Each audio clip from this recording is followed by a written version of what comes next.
po. Anong pangalan mo? Joren po. Ilang taon na si Joren? 8 po. 8 years old. Taga saan ka? Cavite po. Ready ka na ba? Opo. Oh, ready na rin siya. Break a leg! 3, 2, 1.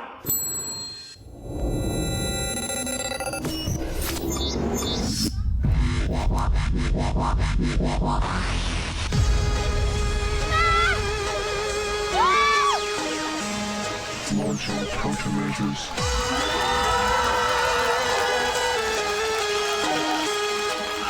Let the bass kick.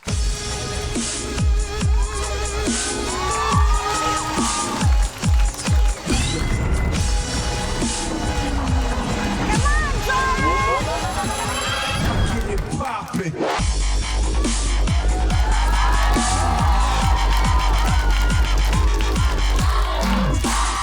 I get it.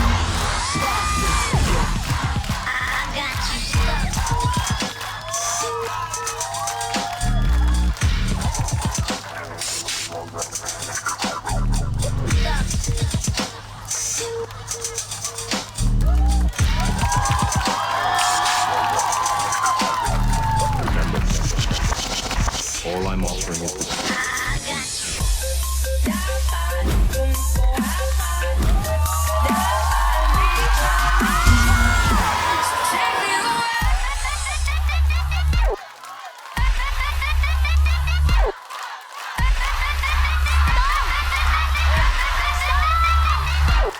Let the bass kick.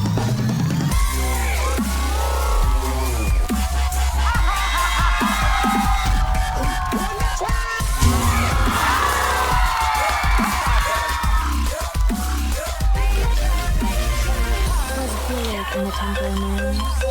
He galloped and forth and away. Somewhere. Pop and Lock, Joren! Tatlo ang iyong nakuwang stumps at kanina, naghamon ka pa.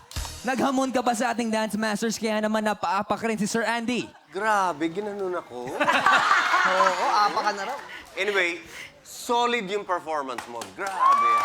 Solid. Anyway, it was not perfect. Hindi siya ganon ka-super galing. So, pagpasok mo sa second level, china-challenge kita na galingan mo pa. Okay? Congrats! Sir naman, yung unang nag-stump para sa'yo. Teacher Teacher yourself. G. Oo, Jordan, napabilib mo ako. Kasi alam niyo po yung music niya, dubstep. At he's just working dun sa mga instrumento.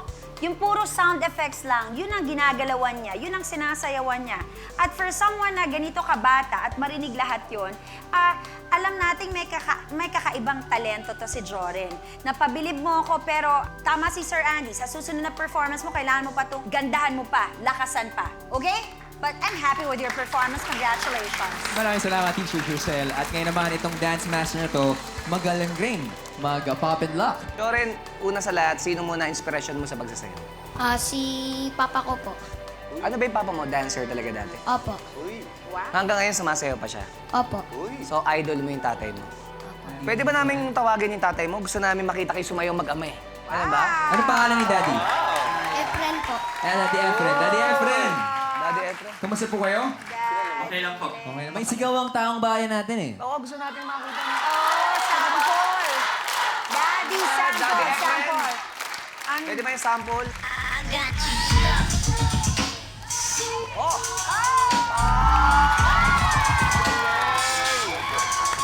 I love it! Ang lasap.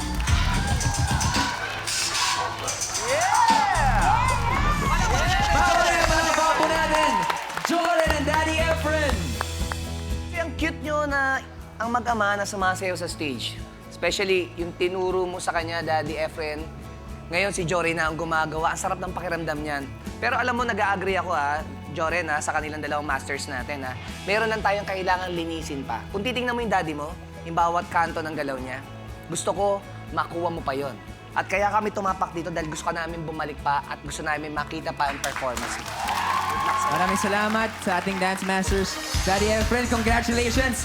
And Joren, para po natin! Makikita ba tayo sa next step na ating kompetisyon? Congratulations!